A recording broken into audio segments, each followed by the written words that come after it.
میں آپ کو آج کل سے آج تک کی اپڈیٹ دینا چاہ رہا تھا۔ اس میں کل شام پولیس کی مدعیت میں مقدمہ درج ہو گیا، جو نہ صرف تعزیرات پاکستان کی دفعات کے زیر تحت تھی، بلکہ اس میں اینٹی ٹیررزم ایکٹ اس کی پروویژنز کے تحت بھی یہ مقدمہ درج کیا گیا۔ اور کل سے آج تک ابھی 24 گھنٹے کے اندر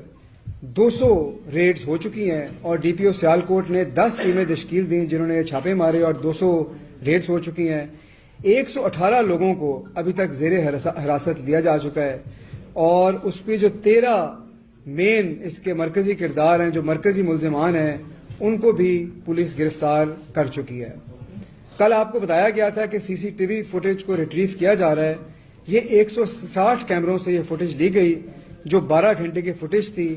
اور پولیس نے اس کو بھی دیکھا ہے اور اس کی مدد بھی لی ہے ان ملزمان کی شناخت میں اور ان کی گرفتاری میں۔